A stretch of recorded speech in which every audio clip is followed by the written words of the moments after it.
आज बच्चों हम समझते हैं electric potential energy of two charges.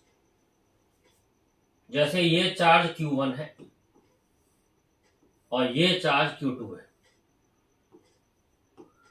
और r डिस्टेंस पे रखे, तो इनकी इलेक्ट्रिक पोटेंशियल एनर्जी क्या होती है और कैसे ड्राइव करते हैं फॉर्मूला, वो सीखेंगे आज। तो amount of work done in bringing charge Q2 from infinity in field of Q1 is called electric potential energy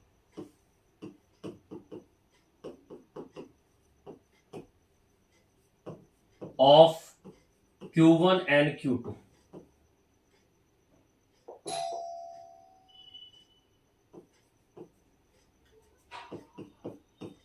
It is also called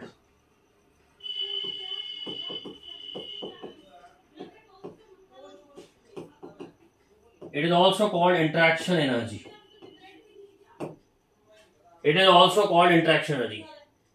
Q2 को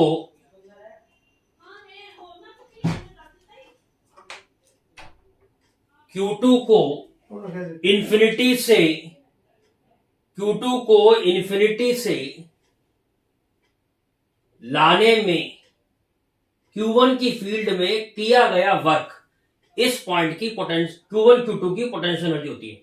मतलब इन्फिनिटी से Q2 को लेके आना है और यहां तक रखना है, तो जो भी वर्क करना पड़ेगा वो होगी इनकी पोटेंशियल एनर्जी और इंटरेक्शन एनर्जी। अब ये निकालें कैसे, पहले डेफिनेशन लिख लो।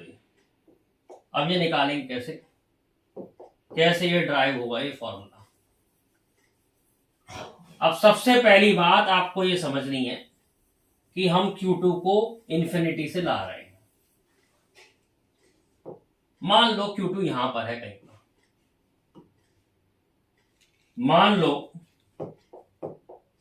Q2 जो है यहां है कहीं पर, Q1 से x दूरी पर है, तो इस पे इलेक्ट्रोस्टैटिक फोर्स इधर लग रही होगी, F इलेक्ट्रोस्टैटिक, और मैं इधर फोर्स लगा रहा हूं एक्सटर्नल। मान लो डिस्प्लेसमेंट dx किया छोटा सा, तो सबसे पहले मैं क्या करूंगा, सबसे पहले मैं इलेक्ट्रोस्टैटिक फोर्स का वर्क निकालूंगा यहां से इन्फिनिटी तक ले जाने का। तो dw क्या होगा, पहले छोटा सा वर्क निकालेंगे, F इलेक्ट्रोस्टैटिक डॉट dx। तो पहले मैं इलेक्ट्रोस्टैटिक फोर्स का वर्क निकाल रहा हूं, और वो भी कहां से कहां, इधर से यानी P पॉइंट से इन्फिनिटी तक ले जाने का। तो इलेक्ट्रोस्टैटिक फोर्स इधर है, dx इधर है, क्योंकि इलेक्ट्रोस्टैटिक फोर्स वेरिएबल है इसलिए पहले छोटा सा वर्क निकाला है। अब मैं इलेक्ट्रोस्टैटिक फोर्स की वैल्यू रख दे रहा हूं 1/4πε0 Q1 Q2, और इस पॉइंट पे डिस्टेंस है x स्क्वायर dx, और F इलेक्ट्रोस्टैटिक और dx के बीच का एंगल 0 है। अब मुझे ये वर्क निकालना है P पॉइंट से इन्फिनिटी तक जाने का।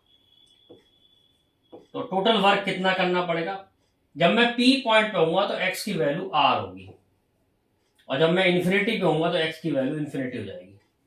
तो 1/4πε0 Q1 Q2 upon x square dx, cos 0 की वैल्यू 1 होगी। तो वर्क डन जो आएगा वो आएगा 1/4πε0 Q1 Q2 1/x स्क्वायर का इंटीग्रेशन -1/x r से लेके इन्फिनिटी। तो अगर हम इसको सॉल्व करें तो ये कितना आएगा, वर्क डन आ रहा है, इलेक्ट्रोस्टैटिक फोर्स का वर्क डन है, ध्यान रखना है 1/4πε0 Q1 Q2 -1/∞ plus 1/r, limit रख दी। एक बार x की जगह इन्फाइनाइट रख दिया, एक बार x की जगह r रख दिया। तो ये वर्क कौन सा आया? वर्क डन इलेक्ट्रोस्टैटिक फोर्स का आया P से इंफिनिटी जाने का 1/4πε0 Q1 Q2/r। तो वर्क डन इंफिनिटी से P पॉइंट तक लाने का कितना होगा? इलेक्ट्रोस्टैटिक फोर्स का नेगेटिव साइन लगा दिया अपोजिट करने के लिए। अभी हमने P से इंफिनिटी का निकाला था, अब हमने इंफिनिटी से P का निकाला है। किस फोर्स का? ये इलेक्ट्रोस्टैटिक फोर्स का है।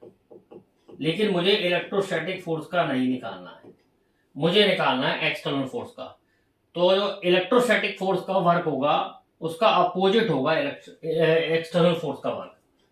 तो एक्सटर्नल फोर्स का वर्क होगा इंफिनिटी से P पॉइंट का, माइनस की जगह प्लस आ जाएगा 1/4πε0 Q1 Q2/r।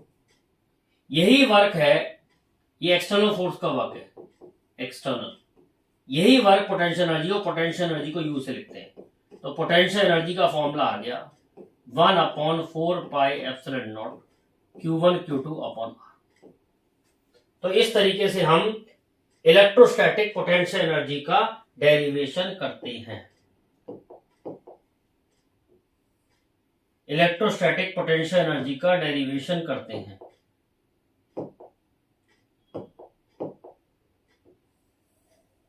तो ये आपको फाइनल फॉर्मूला याद रखना है। इलेक्ट्रोस्टैटिक पोटेंशियल एनर्जी का फाइनल फॉर्मूला आ गया 1/4πε0 Q1 Q2/r। अगर आपको वीडियो अच्छी लगती है तो मेरे चैनल को लाइक करें और सब्सक्राइब करें और अपने फ्रेंड्स को भी सजेस्ट करें।